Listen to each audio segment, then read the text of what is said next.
Can you show me a single? Show me, what would your example, because I have 50, of a single Christian country that you would say mistreats women right now. America. Dog, your argument is to literally do what you think Sharia is, okay? What you think Sharia is a fundamentalist approach to the gender dynamic. You only attribute that to Islam because you're...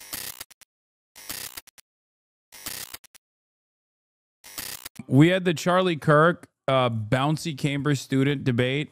There is the feminist one. I'm going to skip the bouncy student one. We already watched that, but I want to hear like Charlie Kirk debate with the other Cambridge student. So I'm a feminist. Boo. My question is about the role of women, though. What should women's role in public and private life look like, and what are the material benefits of that? Well, thank you for that. Can I take it? I don't even want to take this detour, but can we both agree on what a woman is? Yes. An adult human female, it's a biological state of being that is also socially experienced. Can I please elucidate just one example of that social experience? Yeah, I was going to answer your question, but sure, go ahead. Yeah, okay. So let's say you're a member of a tribe. Why did you boo her? Because she says she's a feminist. Duh. I'm apolitical, and apolitical means you have to hate feminism. That's like, because feminism is politics, and shitting on women is not politics. It's just like the highest state of being apolitical. And that in that tribe, you have the biological female anatomy, and in order to become a woman in that tribe, you have to also get a tattoo. That's a social experience that's mapped onto biological reality. So can a woman have a prostate?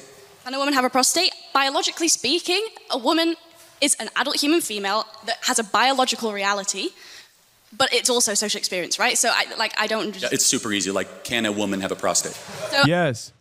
The answer is yes. Because as she also correctly pointed to, it is also socially experienced.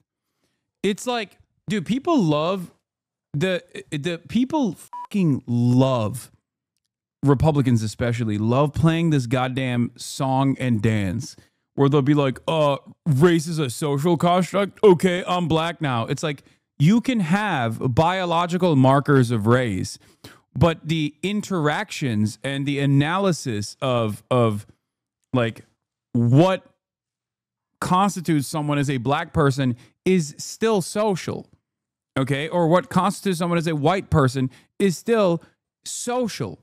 You can still socially experience these things, okay? For example, I say I'm white all the time. Go ask an Islamophobic person if I'm white, and you will very quickly realize that maybe I'm not so white because my name is Hasan and I'm Muslim and I'm from Turkey. Like, that's it. That is the perfect representation, because when you look at my skin color, or when you look at me from afar, especially if I'm like shaven and you don't know that my name is Hasan, you're not going to think that I'm anything but white, especially in the United States of America. Whereas if I was in Germany, for example, a country with a shit ton of Turkish migrants living in it, okay, then I'm automatically disqualified from being a part of the German in-group, because they have a better understanding of like what a Turkish person looks like. So they would very quickly clock me as a Turkish person and therefore not officially German. Okay, that's it. So yes, something can have biological markers while also simultaneously have a social performance associated with it, regardless of said biological markers, regardless of said biological preconditions. The reason why when you see a trans woman, like let's say Hunter Schafer, even if you know that they are a trans woman and you want to be transphobic, in an effort to, if you were to point to Hunter Schafer and say, that man over there is sitting next to my bag, no one would understand who the f you're talking about. They would say, what do you mean? What are you saying? Like, you would not be able to communicate with other people because gender is a social performance at the end of the day. And this is before we even talk about sex and intersex people, and the fact that even a prostate or other kind of like biological markers that Charlie Kirk would present as like being the end all be all of womanhood also kind of fall apart, because even sex itself is not a binary. So much so that even Ben Shapiro nowadays says it's bimodal, which is at least closer to the truth. So as per my definition of woman, I would say that people who have a prostate are biologically male, but they can sometimes be socially treated as women. Okay, got it. So women can have prostates. Got it. Okay. And by the way, I feel like this is the most pro-trans argument you're ever gonna get in the UK, because even that in and of itself is like, it's you know, how is it not binary for curiosity? Because intersex people exist. Like, it's not a 1-0. You're either a man or a woman. Even when it comes to biological sex, okay? When you talk about biology, when you talk about the biological version of sex, male versus female, even then there is a tremendous number of people that are intersex. Binary implies that there is just either one bracket or the other and nothing else, and nothing in between. When in fact, no biologist would agree with that. As a matter of fact, the very bracketing of intersex people at birth without consent into whichever gender that they fit better, that determination being made by a professional, by a medical professional, is in and of itself another example that like gender itself is social. If that was the case, if that wasn't the case, then there would be no need for this, right? There would be no need to like make an intersex person fit a certain gender stereotype. Okay. So you're a feminist. So yeah, gender is not binary, and neither is sex. That actually isn't just fighting for women, you're also fighting for men. So, yes, men also experience harms from patriarchy, but I argue... We're talking about the same feminism, though, just make sure. Yeah, sure, go ahead. So, men also experience harm from... I would argue that those harms come from that system of domination itself. In the same way, for example, this isn't a threat, but if I reached across and punched you in the face, then my hand might hurt, right? So, are we understanding that there are, patterns of power? So, I would also fight for the rights of men. Wow, that was actually a pretty good analogy to describe how men are harmed by patriarchy. Okay, respect to this person. Biological sex is a bimodal distribution. Biological sex is a bimodal distribution. Haas news. Haas breaking news. That's the dumbest thing you've ever said. Oh, man. I forgot. There are always a lot of chatters. Whenever the trans subject comes up, there's always a new crop of chatters who love what I have to say about like Israel, Palestine, for example. But then this is the one issue where they're like, what the do you mean? To those chatters, I say, why the do you care? What's it to you? What's it to you? Also, it is crazy when it is crazy when people lose their minds over such a tiny marginal population group, as though they are like responsible for the decay of Western civilization or whatever the people present it as. And as a feminist, just as I would fight for the rights of women. Sure. Do you think women are happier than they were 40 years ago? I think I would have a few responses to that. I think that women report more stress and dissatisfaction. Dude, no one is happier than they were 40 years ago. What the does that mean? Yeah, I wonder if there is an ever-present domineering mode of existence that perhaps ruins people's hope for a better future. I don't know. I wonder if that has something to do with it. Today, because not because they have more rights or because of feminism, but because they're under dual pressure to both excel professionally and also because of the domestic labor in homes that is structured around outdated expectations. So, for example, studies like the OECD's Better Life Index show that women's life expectancy, education levels, professional achievements have risen. As a Muslim, it is in the Quran. What is? What the trans people are in the Quran? I don't understand. What? I don't care, dude. Listen, clearly you are anti-Israel, okay? To me, being like sources cited, the Quran, is no different than when like Israel dick riders would be like, Israel's been around for 3,000 years. My source, the Bible. Okay, get the out of here. I don't care. Like, all right, sick, man. Cool. In countries with higher gender inequality. So I would argue that what you're calling unhappiness is actually visibility, because now we hear women expressing dissatisfaction, whereas in the 50s, we prescribed them Valium and we lobotomized. Yeah.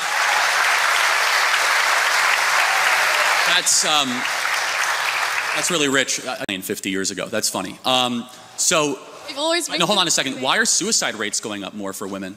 Don't make our children gay. You disrespecting the Quran? No. I'm disrespecting the application of the Quran when we're talking about modern social constructs. Okay? The notion that the Quran would be any sort of important marker in the way that like modern people exist in modern society is ridiculous, just as the Bible would be ridiculous or the Torah would be ridiculous.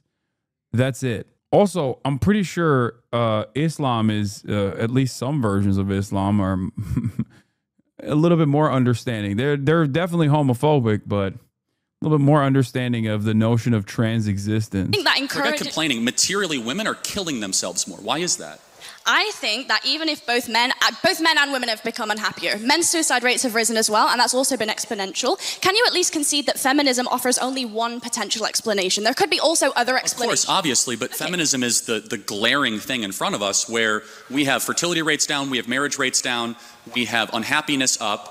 And we did something in the 1960s out of the universities of Brady Friedan and Gloria Steinem and all these feminists that basically said, you're trapped in a home, go get a job, freeze your eggs, take birth control. And all of a sudden, women are way unhappier than they were 40 years ago. And I just have to ask the question, why is that? Is it working? And maybe there are biological differences between men and women. Yeah, women would be way happier if they were servile inside of the home. It's just, they would be way happier. They would be way fucking happier, as opposed to being a cog in the capitalist machine. Charlie loves capitalism. He defends capitalism unconditionally. He will never assume that that is the real problem here for all people, women or men. Women that we should respect, and that deep down a lot of women want to get married and have children. In fact, we should applaud it and we should support it. And also, ain't nobody is saying women shouldn't fucking stay at home if they choose to do so. You're not arguing about that either. You want women to have no options. You're angry at the fact that women have the option. That's it. And because you're anti-woman, you're suggesting that women are stupid and should not even be presented with this option, because if even given the option, they'll choose the dumb option as opposed to the much better option of staying at home. This is about relegating women back to a servile state. That's all this is.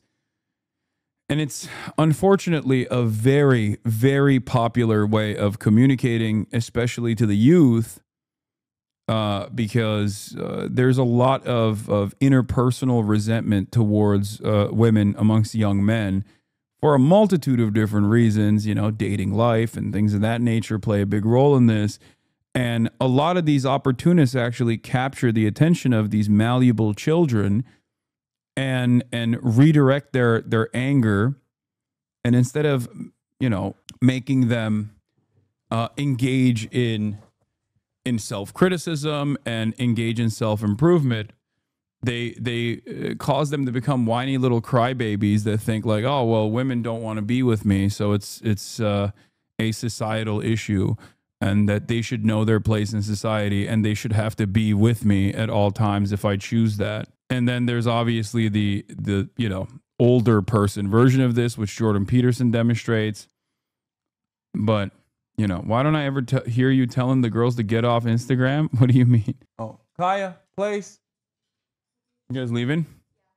Bye, Fifi. We should say Fifi. it means nothing if you're going to go be a CEO of some shoe company or be some banker in London. What matters if you raise children and you have something to pass down long after you're gone. I think I would bring 2 points to that. The first one is just really simple, which is that you can ascribe liberalism all you want as the cause of the unhappiness. I would argue something else. I would say that it's certain economic policy that has very little to do with the social acceptance of alternative lifestyles. I would say that we can recognize that income inequality across a vast swathe of Western countries has increased, which causes all kinds of social ills, a lack of social cohesion, housing price growth doesn't correspond with wage growth, monopolies increasingly become kind of emboldened to interfere with politics, and monopolies don't prioritize social health either. I think that those offer more compelling reasons for a decline in happiness than an increase in freedoms, because just one more thing, on an intuitive basis, generally speaking, people want more freedom, not less. Okay, so if that's true, why is it, do you agree that the happiest women of the West are married with kids? I would have to look into it, but I think there are certain... Yeah. If this is even true, which I don't know if it is, okay? But even if it was true, the explanation for it is very simple. Yes, they don't have to work, or at least their only work is inside of the household where they have a degree of autonomy, as opposed to in the normal workplace where they don't. And it's usually from financially stable households that allow a single income, single earner household to even exist. But that is if we actually assume that this is true. And I have no reason to believe that this is true, for the record. Right. There are and objectively, we know that, right? The women with kids are not the ones tearing down statues, right? They're the ones that... Okay, then he just like jumps off to a totally irrelevant point that he just made up. You're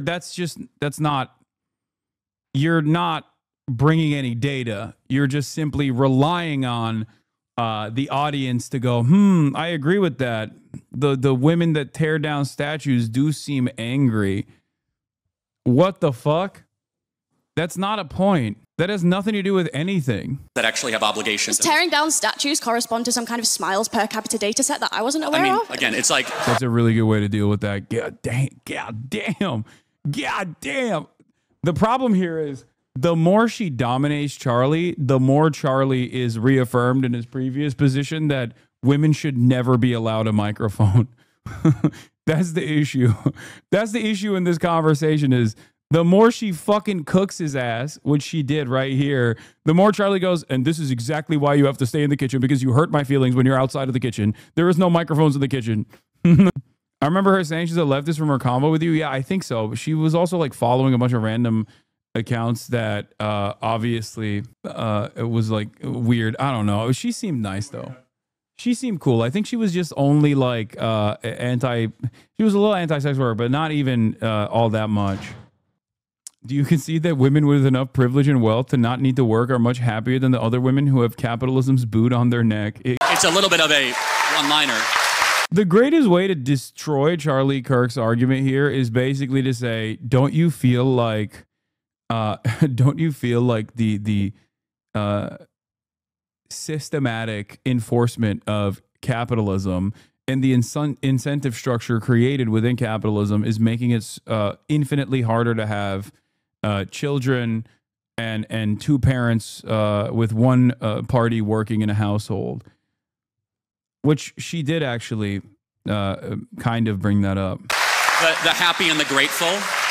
Wait, she cooked them. We know that, right? The women with kids are not the ones tearing down statues, right? They're the ones that actually have obligations. Does tearing down statues correspond to some kind of smiles per capita data set that I wasn't aware of? Again, it's like it's a little bit of a one-liner. The happy and the grateful.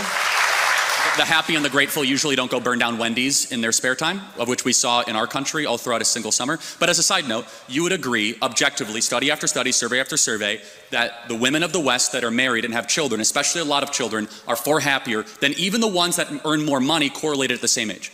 So I also don't think that happiness is a very good metric, and neither do you, because you think gay people shouldn't just pursue happiness by being gay. They have other moralistic considerations to be making. So I don't think smiles per capita is a particularly convincing way to measure whether or not we should encourage women to be autonomous. I think we should maximize agency within a fair system that has reasonable parameters because it's expedient, it's good for the economy, it's logical, it's the moral thing, because if we can't... Single moms, less housework, more leisure than married moms. Without a spouse in the house, single moms do fewer chores and get more sleep.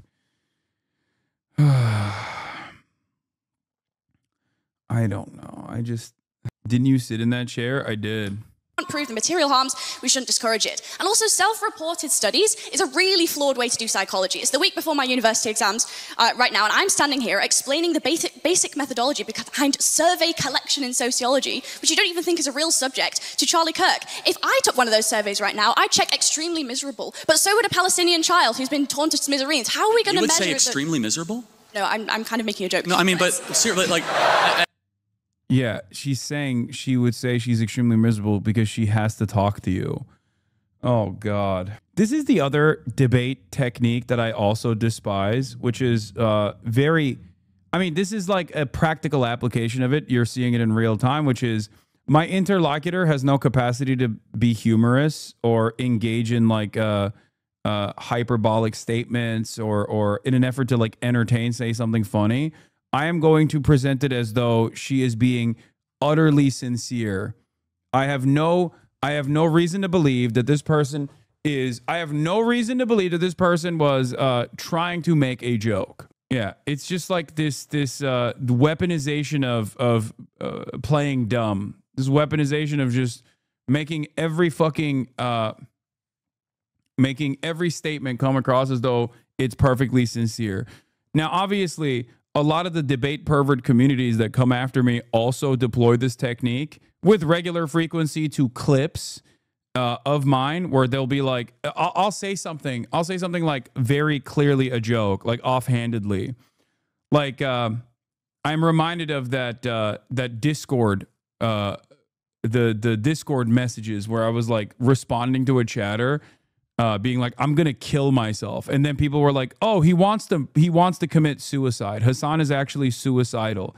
It's like the most commonplace thing that people say online. Very clearly, I'm not being sincere. I'm not suicidal in any capacity. Why the fuck would you ever take that seriously? They're just autistic. They don't get sarcasm. No, that's not true. This is barely a debate. He's just tarring everything of substance. You're saying, to be fair, she hasn't stopped talking. Yeah, but she's cooking. But hold on, I mean, like, that's an important point, though, is that the women in the West have it the best in the world, and yet they're way unhappier than women of sub-Saharan Africa. There's something fundamentally wrong here. No offense, man, but you got pretty defensive about a joke played on you earlier today. You didn't get the joke at first. You got angry, then you got the joke. Yeah, because I'm dealing with a lot of fucking insincere charlatans in the chat with regular frequency.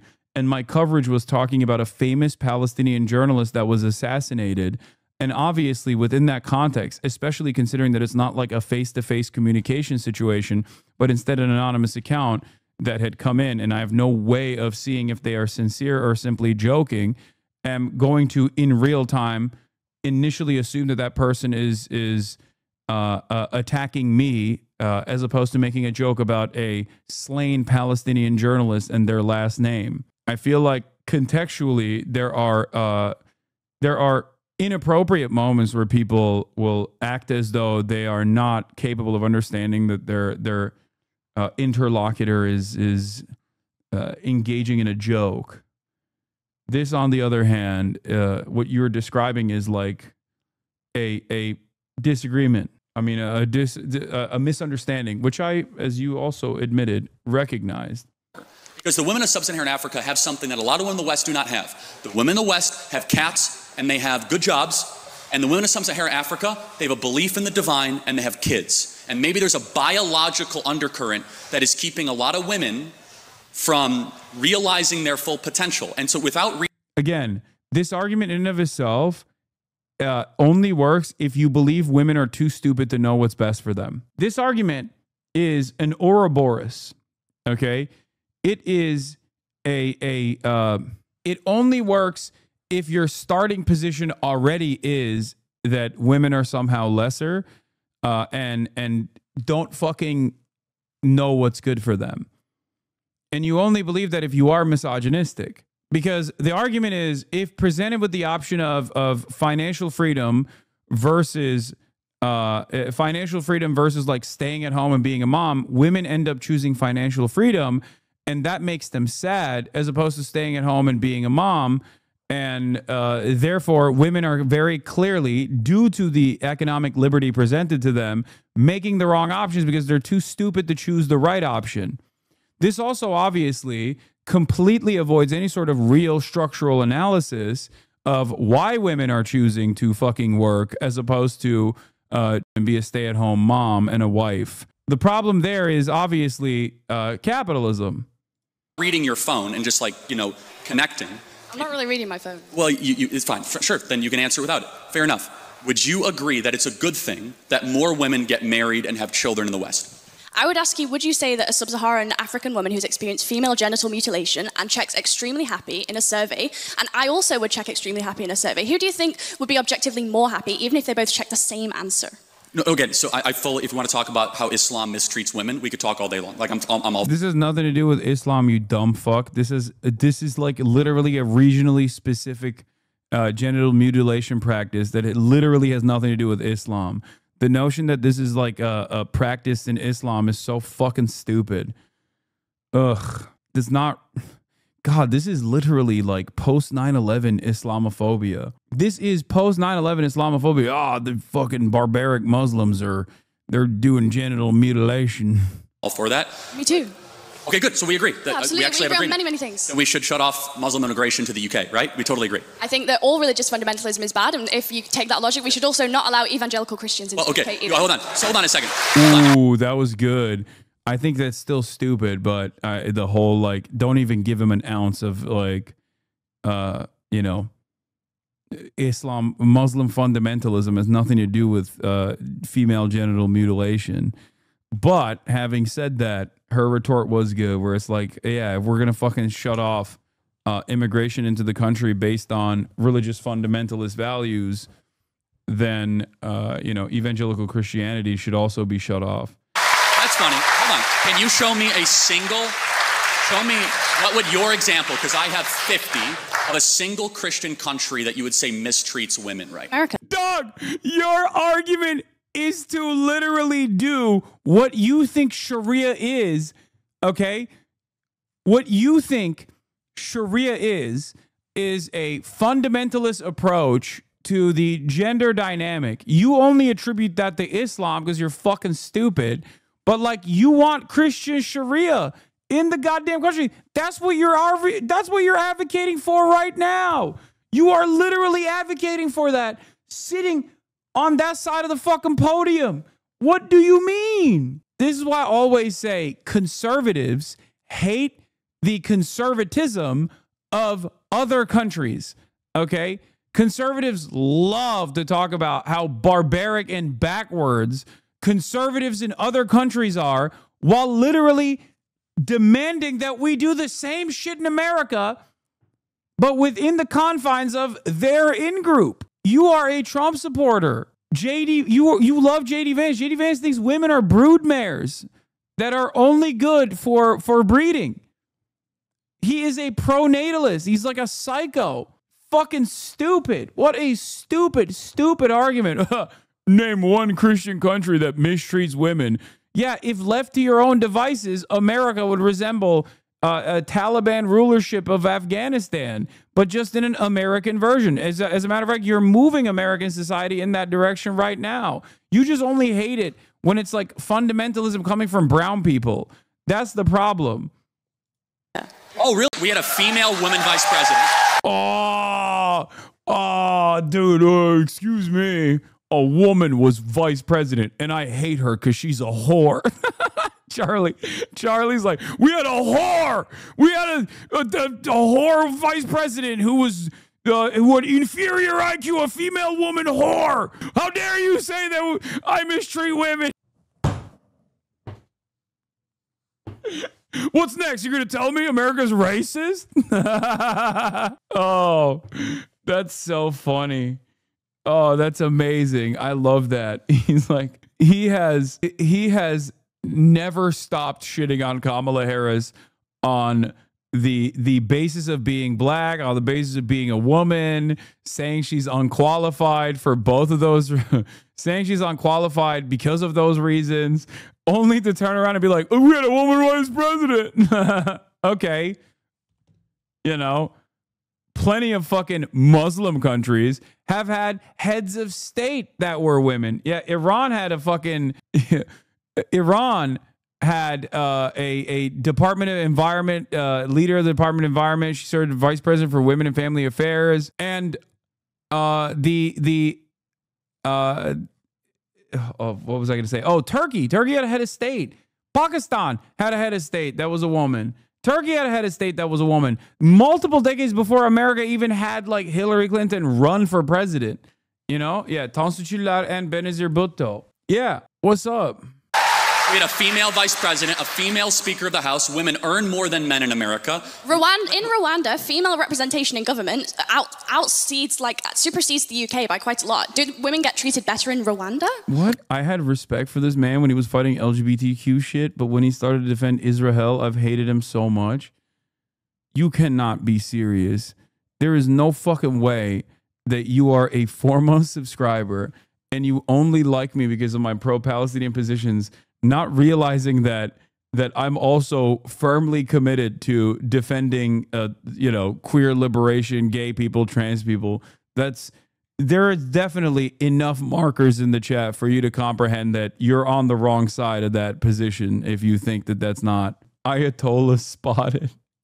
Yeah, what the fuck? Yeah, be nice to everybody except for gay people and trans people. Fuck those guys. They're ruining society.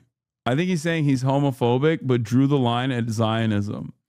Yeah, it's interesting because the very same principles that caused me to defend Palestinian emancipation are the exact same principles as to why I think attacking gay people and trans people for whatever they choose to do with their own bodies and however they choose to express themselves and however they choose to be happy is identical. It's empathy at the root of it all.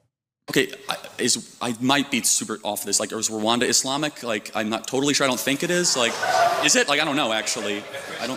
It's not. So, again, we were just talking about Islam. It's a little bit of a side note, but you must be morally clear because you brought up female genital mutilation, which is... Oh, Islamic. A teaching of the Islamic faith. But as it's not. It's not. It's not. You fucking moron. It's not. What the fuck are you talking about? God damn, it's just so basic. It's just basic shit. This is like addressed by Reza Aslan in like 2004, okay? What the fuck? No, it is not an Islamic teaching nor an Islamic practice at all. What the fuck? He's talking about circumcision, right? No, he's not. He's talking about female genital mutilation. Unless he's talking about circumcision. But I'm pretty sure Charlie's circed up too. Side note, like, again, this is very important, which is I'm not here to require you to do anything or not. I'm making a simple observation, which is objectively true regardless. The women of the West are miserable, and they're miserable. What? I don't care what they do in bed, bro, but bringing this shit out in public with kids outside is a Zionism problem, to be fair. No, it's not. Let people exist, chatter. What the fuck? No. What do you mean? If you're gay, I don't want to see you holding hands with another man. By the way, I assume this dude is Muslim, okay? This is not me being bigoted, but the joke I'm going to make here is that you and your homies do infinitely gayer shit in public. You have no business talking about what people are doing in public, okay? I know what you do in between playing fucking backgammon and smoking shisha. All right. You're kissing the homies. You're kissing the homies left and right. Okay. Don't even come in here with this nonsense. Acting like, oh, don't do that in public, bro. Don't do that in public, bro. Only I get to do that with the homies, bro. But we're not gay, bro. So it's fine.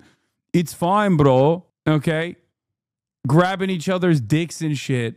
And then acting like, it's just none of that gay stuff in public, bro. For a reason, because we've told them to suppress how they are made by God and pursue something else and get a bunch of trinkets and get a bunch of promotions, and they end up at 38 years old with a big flat in London, and they're miserable. And we should tell them to stop freezing their eggs and start finding their partner earlier and have lots of babies. Yeah. You can't be talking. You are Turkish, the most gay people in Europe and the Middle East combined. Dog, why do you think I'm speaking from personal experience? Yes, I know. That's the point that I was making. Exactly. Yeah, no shit. Thanks for understanding the point I was making. Not only that, but historically, homosexuality was an incredibly common practice in the golden age of Islam, and far into even like the Ottoman Tanzimat era, where it was decriminalized. It was never really criminalized to begin with. The notion that like Islam historically has been homophobic is really fucking stupid. It was literally more pro-gay than Christianity for its entire existence. Islam has been broadly homophobic for a shorter period of time than it has been pro-gay. Okay? Straight up. Also, have you met a Lebanese person is another question I'm going to ask, which is, it's much like the Turks. Have you met a Lebanese person? Lebanese people are the most homonormative society, okay? Lebanese people are the most homonormative society. They unironically get groomed into being straight. They have to be groomed into being straight. No, this has nothing to do with Austin. Austin would be hate crimed in Lebanon for being straight, okay? The way he carries himself. I'm talking about real Lebanese motherfuckers, all right? Okay, I think I'd bring two just final points to this. First one is just really intuitive. Tanzimat era views on homosexuality is not equal to Golden Age of Islam's view on that subject. No, I'm just saying that like Muslims broadly had a very agnostic opinion on homosexuality until fucking recently.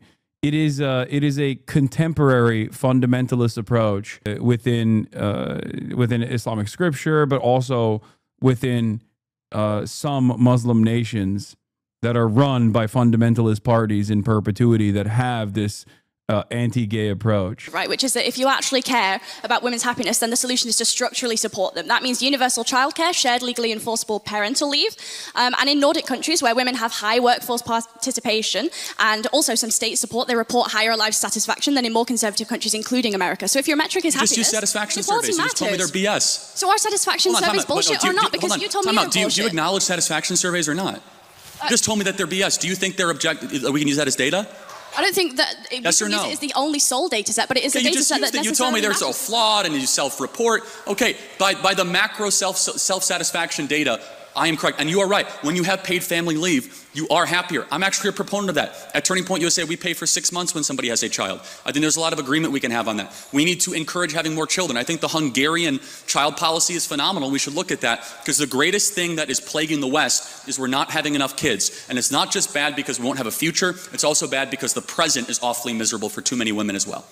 Okay, in which case I think we get... Do I start bringing this to a close, please? Okay, I think just one final thing, which is that in which case we get to a really interesting argument about what parts of womanhood can be demarcated to the social and what kinds of womanhood can be demarcated to biological. So, for example, my anatomy is demarcated to the biological, but the fact that I might potentially be a better nurturer than a man, I would demarcate that to the social, you might demarcate that to the biological, in which case we have differing moral scales of value. I would ask why we should necessarily prioritize your moral scale of value, which prioritizes things like the birth rate, when in actual fact they're of value. And if you yourself are a free market American, why is it the case that you would not, like the previous speaker noted, I've already answered extend personal freedoms towards all spheres, including a private sphere? I believe in absolute truth claims, and it's absolutely wrong and bad when a society stops having kids to replace their own population.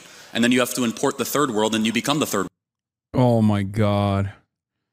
And then just like racist drivel at the end. Oh, what's the difference? What is the difference between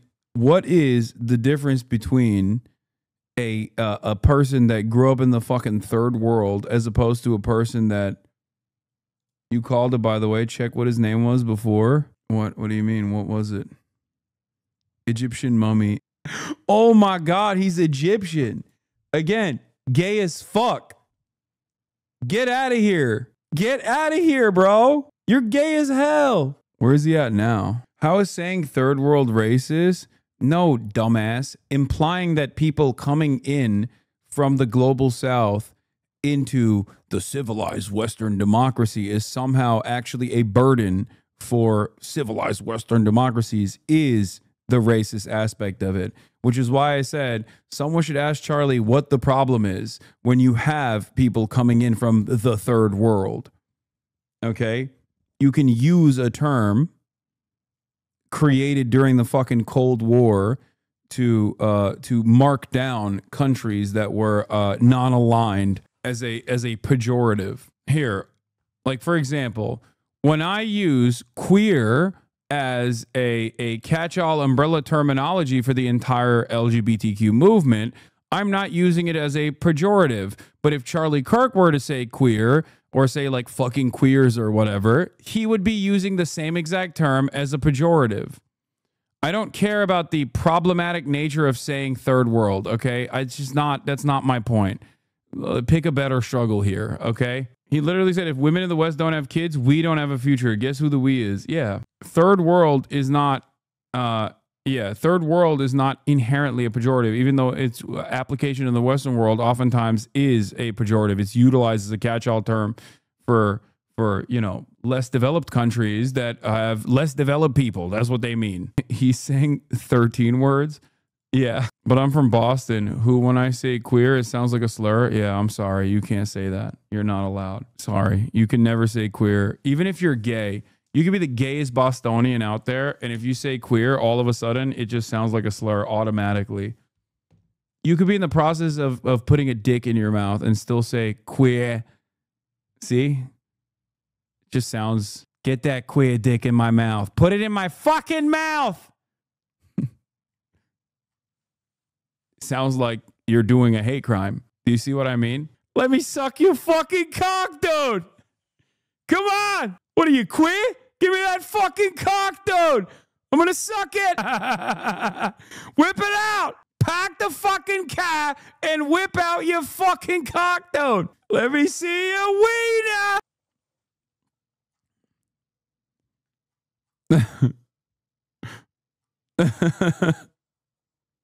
Yeah, this is my character, Gay Bill Burr. All right, Charlie Kirk versus Cambridge professor. Yeah, hello, I'm gay comedian Bill Burr, like gay Michael Douglas.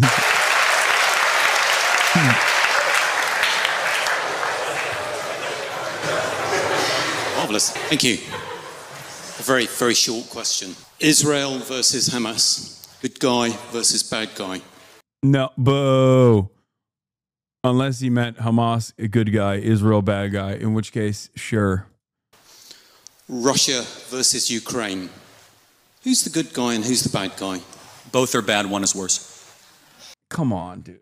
Which way round? Russia is worse than Ukraine. Okay, so why haven't we pursued that?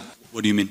Well, it seems to me that in the whole of the current US proposition, that Ukraine is being the bad guy. In what way? We funded Ukraine upwards to $200 billion. Absolutely. But we just signed a mineral deal with Ukraine, not Russia. Okay, what a way to present that as it's a benefit to Ukraine, by the way. Dude, what do you mean? We're extracting their natural resources. I mean, come on. Yeah, it kind of seems like we're the bad guy. It kind of seems like we're the worst guy, actually. Yeah, but you are expecting 2% of its territory to someone who invaded it. Well, is Crimea part of Russia or Ukraine? Ukraine. That's where we don't agree. Well, I'm afraid that's part of international treaty. That's not up for grabs. Well, how does... Dude, this is crazy to me. Because, like, if you were to ask Charlie this, like, I don't know, fucking 5 years ago, he would not say this. There is no way he would say this. Like, it's shocking that he's saying this. It's shocking that he's even done the... I've seen this clip. He's done a little bit of the...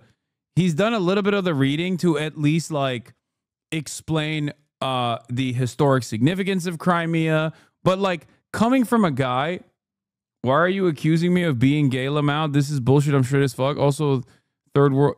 Also, is a third world country. A third world country does not mean that they're ignorant. And does the more developed person has to accept everything going around to be more developed? What? Dude, this guy got real... Dude, why'd you get real mad? I'm making a joke, brother. I don't think you should be this upset or offended. This is a community that's very pro-gay. Okay? Don't worry. I'm not gay, bro! I'm saying that, you know, our peoples from the MENA region, the Middle East, we have a tendency to do a lot of shit that Westerners would consider to be incredibly gay in a totally heterosexual situation. That was the joke. I'm not upset at all. I'm very open-minded. Also, I don't have the Arab accent, but you're funny, gotta admit. Yeah. That was the joke.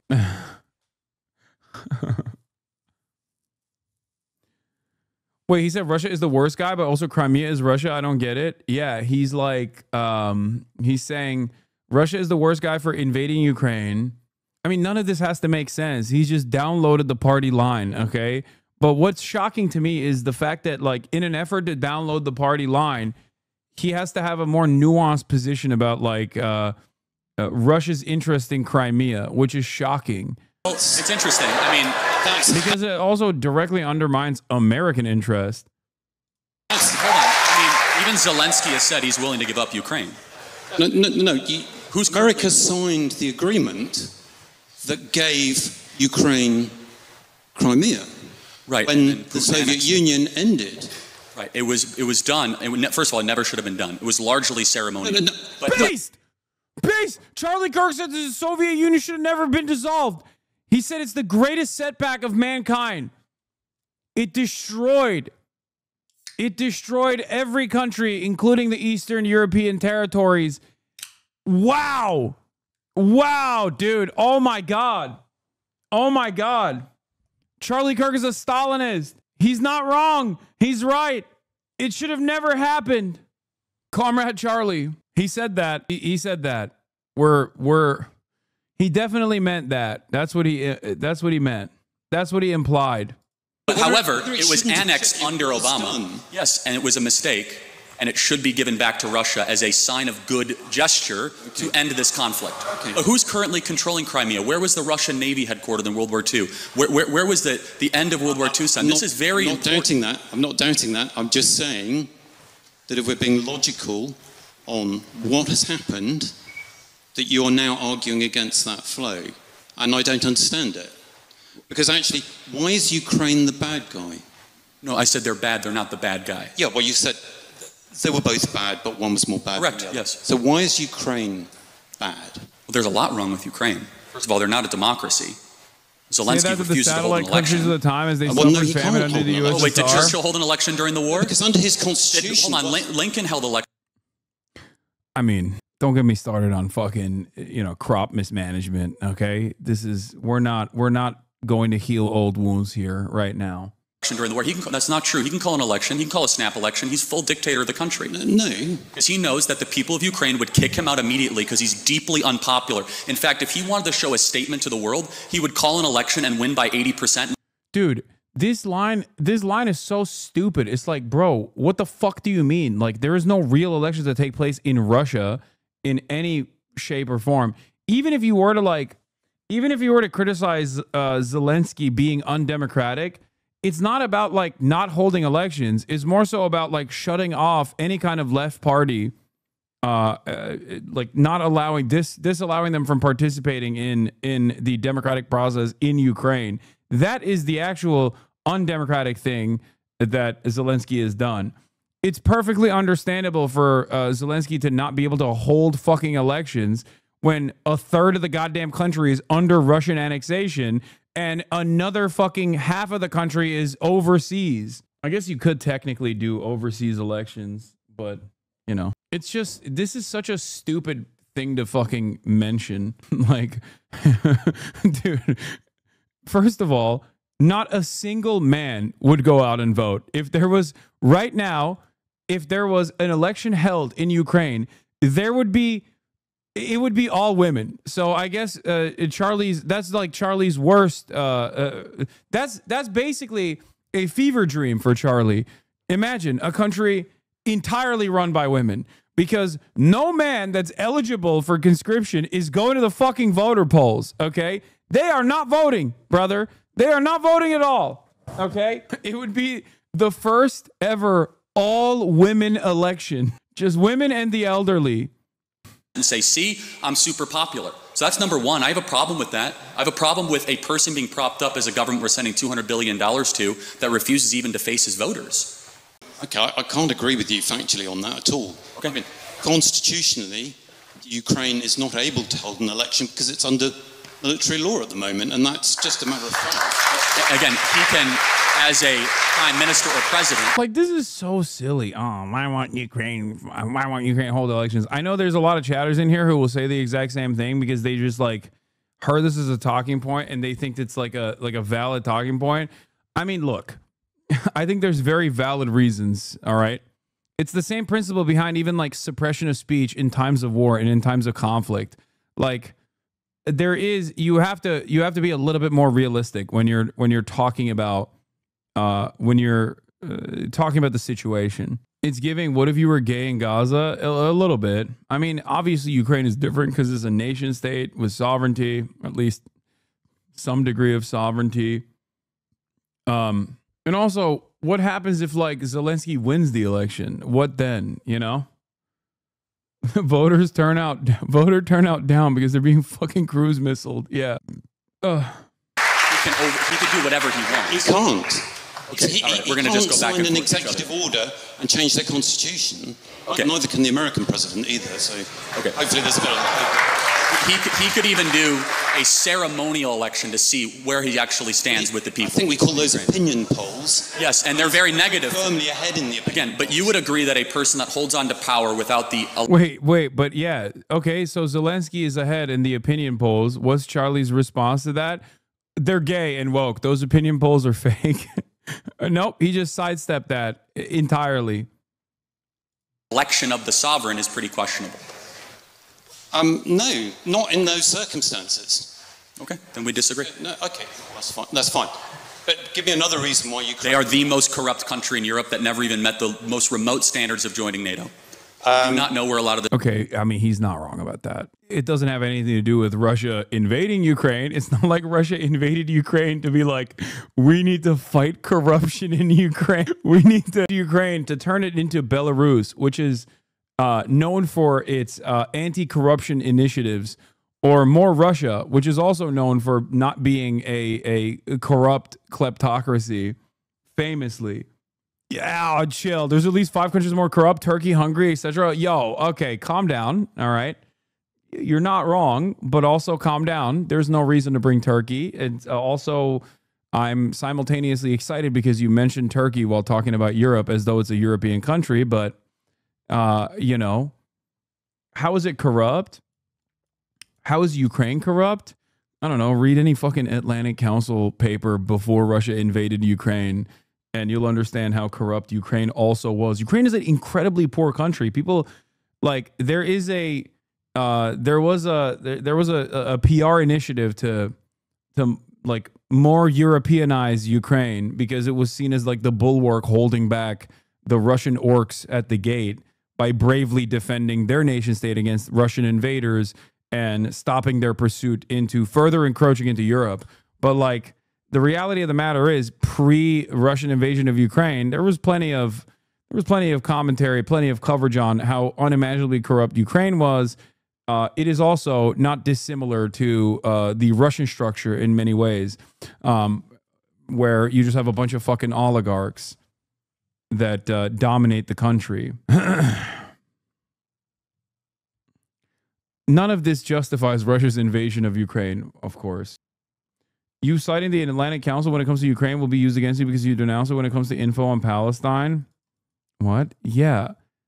The reason why I'm citing it is because Atlantic Council post-invasion of Ukraine versus pre-invasion of Ukraine had a markedly different tone on Ukraine because it is a part of the State Department, and therefore it churns out propaganda at the behest of the U.S. State Department. Yeah, of course they're going to be fucking anti-Palestinian in this money is going. I don't disagree that there is a problem with corruption, but the most corrupt country in Europe, are you sure about that?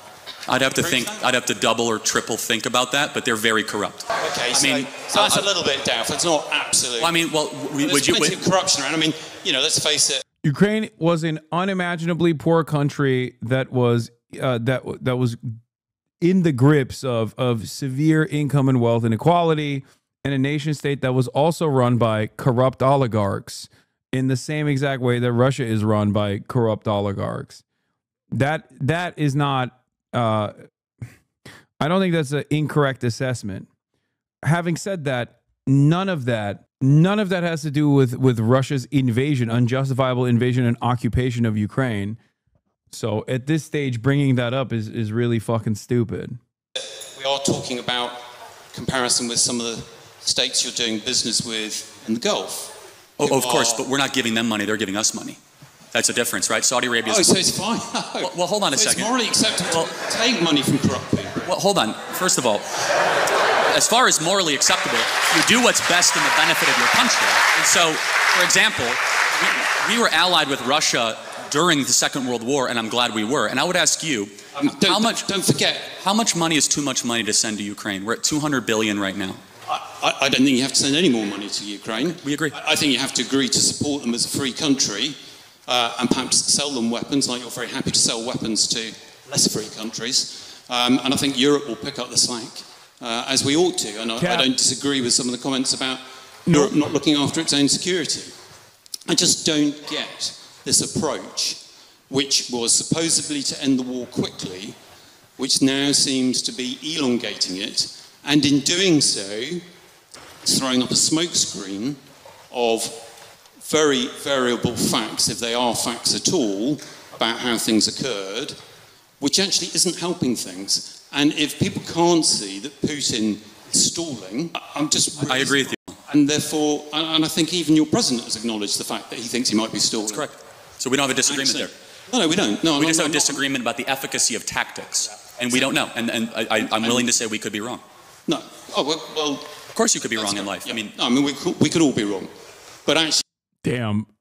It is disastrous that the strongest showing that Charlie Kirk had was against a fucking professor, whereas the students literally destroyed him.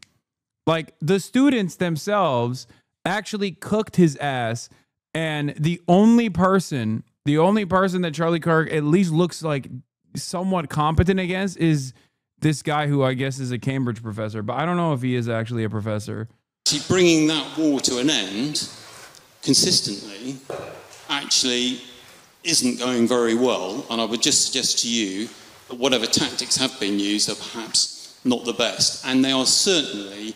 Professor took up a hard topic. No, it's not a hard topic. Talking about how fucking disastrous Trump's Ukraine policy has been is not a hard topic at all. Are you kidding me? I would unironically, if Charlie was like a sincere actor here, he's not. I would be willing to concede to some of the points that Charlie is making in this conversation, with the exception of Trump's disastrous mishandling of Ukraine, claiming that he was going to actually end the war on day one, assuming that Vladimir Putin is actually a responsible party that genuinely is interested